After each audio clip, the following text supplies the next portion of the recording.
Ladies and gentlemen, good afternoon and good evening. Today I would like to talk to you about a problem that has been going on since 1865, since the so-called release of slaves from slavery, right? And it's called the Negro problem, and the solution to it through nationality. Quickly, I'm going to show you a quick clip. If you look around, the whole world's running. Amazon's Black Friday Clip sale on the is movie on now. called True With you in Romance. every department.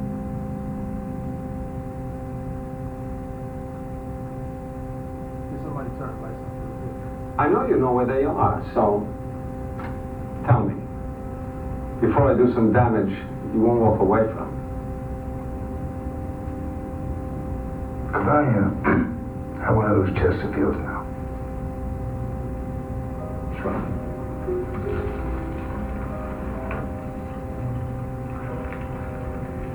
You got a match? Oh, wait, no, don't bother.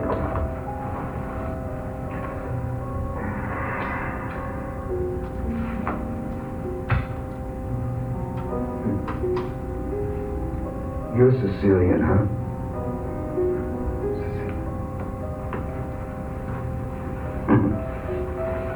No. I read a lot, especially about things, about history. I find that shit fascinating. Here's a fact, I don't know whether you know or not.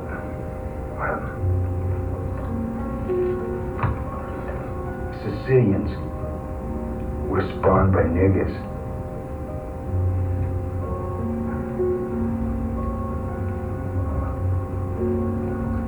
Come again? It's a fact.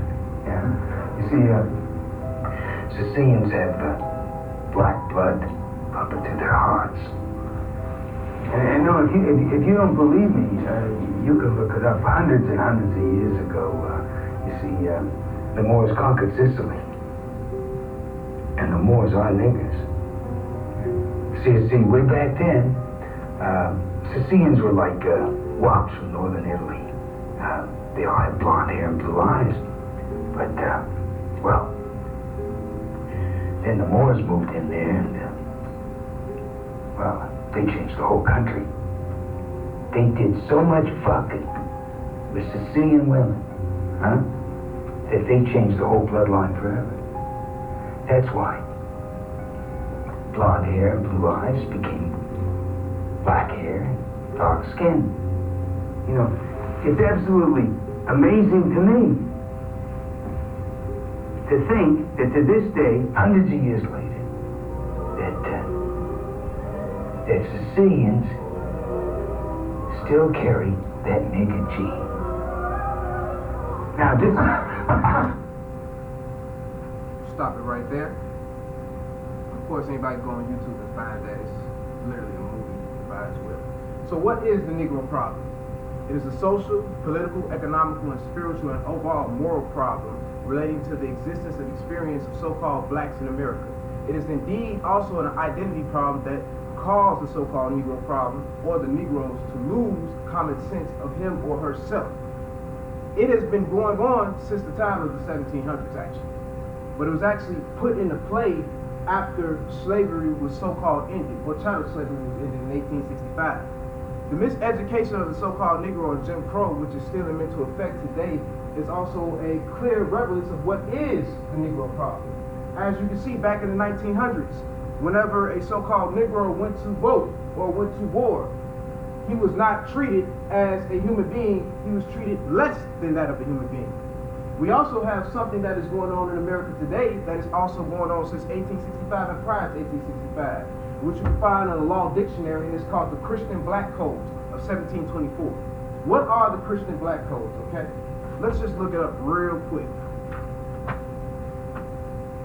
And we go to Black Codes.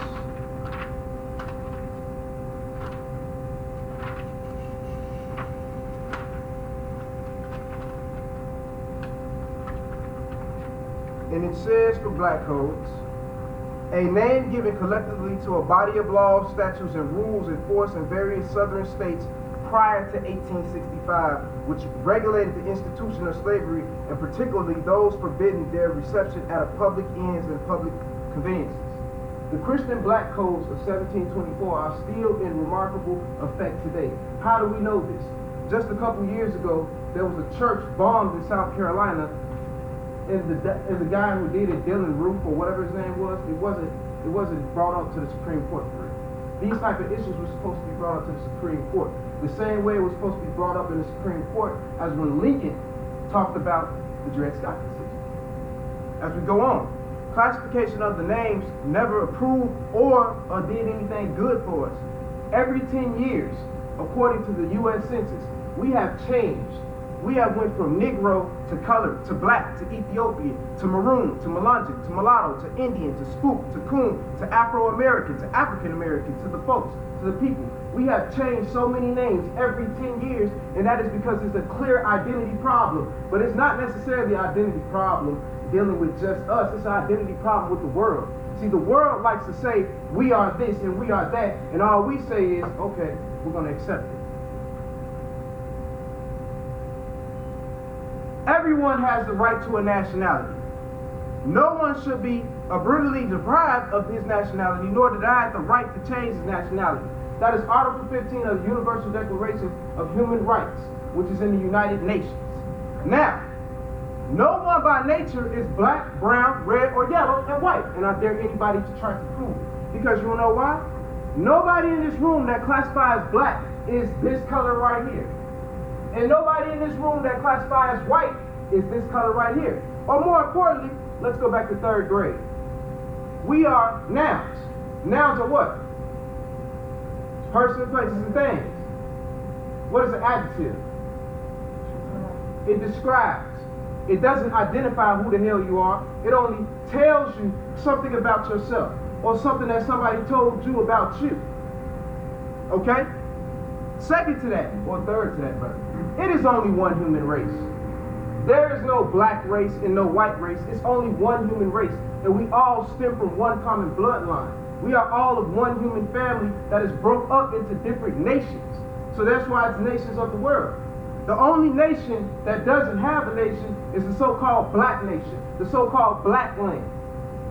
Where's Blacktopia? There is no Blacktopia. There is no black land. There is no Africa America. In fact, nobody calls themselves Asian American. Nobody calls themselves European American. Everybody in here has a nationality except for those that claim to be African American, but it's not their fault. They don't know what they've been taught. They don't know what they've been doing.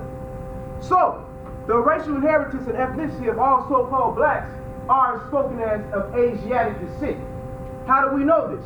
If you go in West Africa today, if you go in North Africa today, if you go in Eastern Africa today, those people speak a Proto-Semitic Afro-Asiatic language, which is not even Afro-Asiatic, it's just purely Asiatic. And when I say Asiatic, don't get it confused with just Asians in the East, because Asia is a big continent, and Africans have been traveling and trading with Asians or Asiatics for years.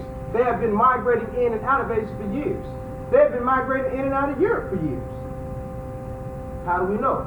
Wolof, the Fulani, the Igbo, the Iwi, all these tribes. And then if you go into Eastern Africa, Sudan, all these tribes, they all have a relation to the Asiatic stock that is east of them. Who are the Moors? The Moors conquered Spain and portions of Europe, but held Spain for nearly 1,000 years. Now the conquest of the Moors started in 711 AD. This is the period of time when Europe was in the Dark Ages. Nobody cleaned themselves at that time in Europe. Nobody really washed up. So when the Moors came in, they brought soap, they bought goods, they bought, at a form, at that time, we call it mishwak. You know what I'm saying? Islam is called mishwak, but it's a form of a toothbrush. We brought mishwak to them. We brought culture, and in fact, at that time, the so-called Moors, or who are the Moors, they kicked off the Renaissance. In ancient Greece, we will also call Moros, and sometimes Ethiopians, which means Ethiopian, and Hekeptipu, which means Egyptians, which is basically Temerians and Kemetic people. They were scientists, astrologers, physicians, mathematicians, as well as warriors and mercenaries, and etc. They were of all different types of skills and trades, and etc. In fact, because of the Moors going into Spain, they created the Spanish language. The Spanish language started once the Iberian Peninsula was all conquered and conquested by Muslims that invaded by coming through Morocco or North Africa. Various tribes of Moors were indeed slave traders of Europeans and Asiatics. Yes, indeed. When you're talking about the so-called black people of America, most of our history stems from us or our forefathers first enslaving somebody else before we were enslaved. And in fact, to be honest, we were never slaves in the first place. We were just prisoners of war in a retaliation. I'll get to that next. But if you want to learn more about the slave traders that were black or so-called black, get the book Black Slaves, White Masters, or just go to North Africa and ask one of them. They will tell you. The Moors officially lost Spain in 1492 and were forced to convert to Catholicism and Christianity. Now, most of our people who are in America don't know that. Most of our people in the East know that. If you talk to a Spaniard today, and I know how I talk to Spaniards and Sicilians and Italians when I see them. When I tell them I'm a Moor, they cannot stand the look on my face. When my grandmother told them she was a Moor, they almost wanted to kill her. Why? Because they still hold that same feeling and hatred towards the Moors today because of the conquest that their ancestors did in 1492 prior, in the 711 and 611 and 800s and all that time. In 1610, converted Moors via Moriscos were officially expelled.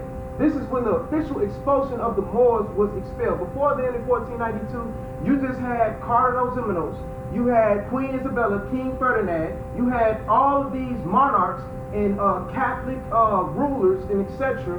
and clergymen. All they did was say, well, we're going to kick some of y'all out, and the rest of y'all that stay, you either have one choice. You're either going to die or you're going to convert to Catholicism. And that is the facts behind that.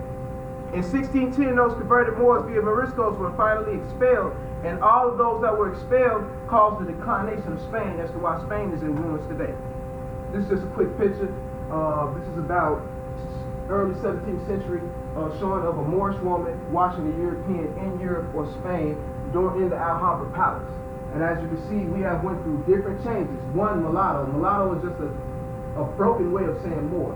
Moor is a proper, more contextual name given to us by our people and for our people because it's relating to those who are the original inhabitants of Northwest Africa and have did many more great things. Biracial, that is not a real title. Nobody can really be biracial. It's only one human race. Creole is a language. In fact, we know Creole is a language because if you go to West Africa, they speak different forms of Creole. If you go down into South America, they have a Creole form in Brazil. If you even go into North America, my people also come from Gullah people. The Gullah people have a form of Creole called Gullah Geechee. Indian, which is a misnomer. That is a name that does not have nothing to do with people in America. And it was so-called black Indians in America as well. Somebody could Google Turk. They also called us Turks, and I will get to that as well. But even if you look at South Carolina, there was a certain incident where it was a people that they were calling Turks, and they started to say that, oh, they were Indian, and then they were Moorish descent. They were just Moors, period. Half-breed, another misnomer. Rainbow, another misnomer. Octroon, another misnomer. Quadroon, another misnomer. Multiracial, another misnomer. This is confusion. Nobody is multiracial. It's only one human race. But you can have different nationalities. And we all are in here. We are all Americans. We are all American citizens. Right or wrong. In reality, what exactly is a Negro? First and foremost, to understand what a Negro is not a human being. In reality, Negro means a four-legged animal, which nobody in here is. Nobody is a caveman. That's what troglodyte is. Nigger, troglodyte nigger. This is relating to a superficial theory that people were living in caves and had hair on them, and it was placed upon those who are descendants of the inhabitants of Africa, and even those who are descendants of Arabia, and even to an extent those who are Asian in the East descent, because they wanted to say, well, if you are a Negro, you're just uncivilized. You're a beast. That's what a Negro is. So nobody can be a Negro. Nobody can be black. No human being is Negro due to the fact nigger means Negro and Negro means black, or an object in Spanish. Black means something that is dead. It originates from the idea of necro, like necromancy, which is a Greek word for dead, hence necropolis, where you bury the dead. Black means dead. So therefore, we are not a black people. We are a living people. We are a spiritual people, just like anybody else on planet Earth. So-called black people were never slaves. As I said before, they were prisoners of war. And really all you have to do is really look up, or I can cite the sources that I have, which is Othello's Children Coming to America, the Treaty of Peace and Friendship with Morocco, with the United States, which was the first treaty that was actually recognized, which made the United States the United States. If it wasn't for Morocco recognizing the United States, there would be no United States today. George Washington wrote a letter to the Sultan of Morocco, thanking him and expressing him, saying basically, if it wasn't for you, if it wasn't for your commerce, if it wasn't for you giving us the mandate, we wouldn't know certain things that we know. Next slide. Who brought the nationality of the Asiatics of America? Number one, there were 3 civil rights movements, and I encourage everybody to look them up. Martin Luther King was not the first civil rights movement, he was actually the third one. And it was actually, none of them really worked.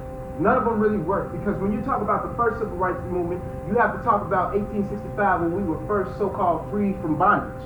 And when you talk about that, you are not talking about, okay, yeah, we're just gonna go protest. You're talking about the recomposition, or not recomposition, the Reconstruction era. And this is the time when you had so-called black Republicans and so-called black aldermen in the South. But what happened? The KKK chased them out of the South, and the United States troops didn't want to keep doing their job, so therefore Reconstruction was abandoned. Okay? Who is Noble Drew Ali, or Professor Drew Ali? Professor Drew Ali is the one who brought the Asiatics of North America their nationality. This is Noble Drew Ali. He was also the first person, so-called black, to demonstrate voting without getting lynched in the 1920s. He was also the first brother to bring a black alderman, a black government into office without them being lynched in the 1920s. And he did it all in Chicago. Now, most people might think, well, you know, this is the North. They didn't lynch people in Chicago. Oh, you're wrong. Oh, you are wrong. One of the most racist and prejudiced parts of Illinois is Cicero.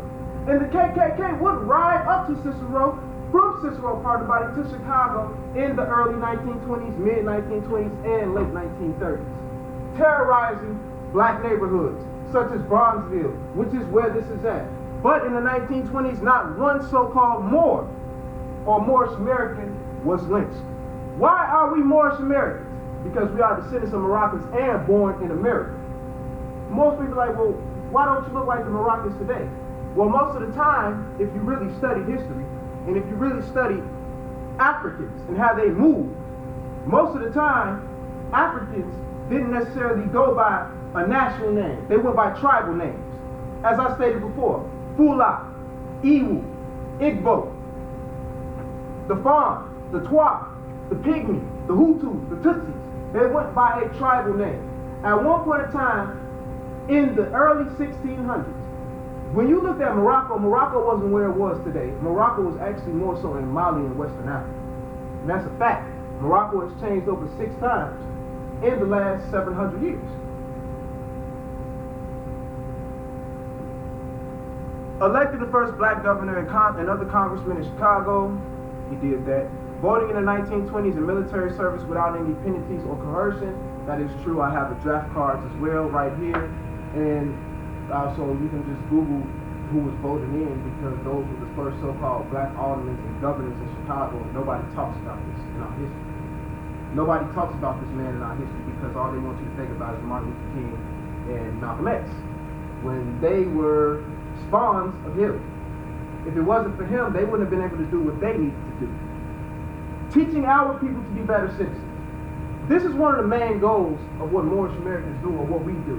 We teach our people to be better citizens, law abiders. We teach them not to break the law. We teach them to proclaim their nationality, and they learn the truth of who they are.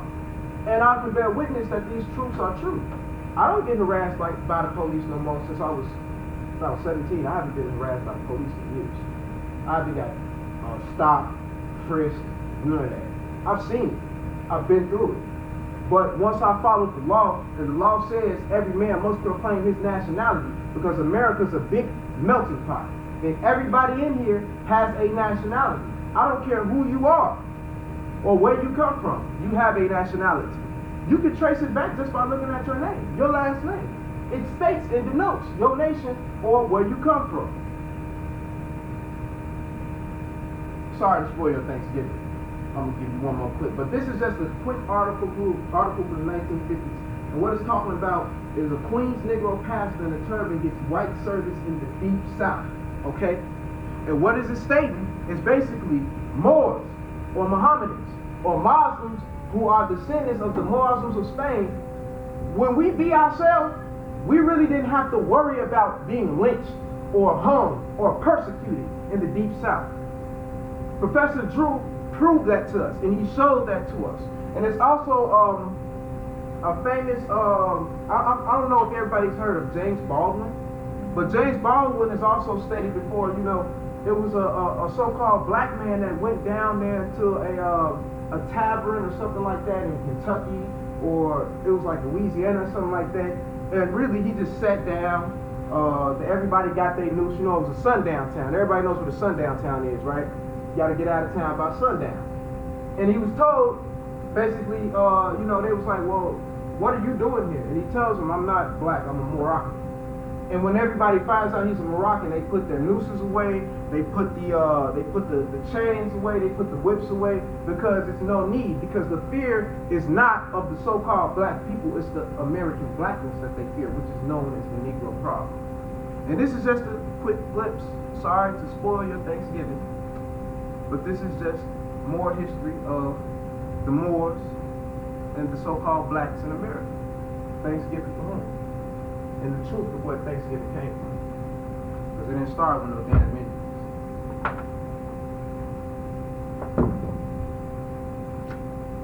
And what is this day that you call Thanksgiving? What is the history of it, if you know? Know you not that upon the day that you call Thanksgiving, that you celebrate the death of and the surrender of your own so-called black forefathers? On November 25th, 1491, after a long bloody fight against the Moors, Asiatic Muslims, who occupied Spain for over 700 years, King Ferdinand and Queen Isabella of Spain fell upon their knees and gave thanks to Santiago for the victory over the Moors. On this same day, the Pope of Rome proclaimed the day to forever be a day of thanksgiving for all European Christians. Why?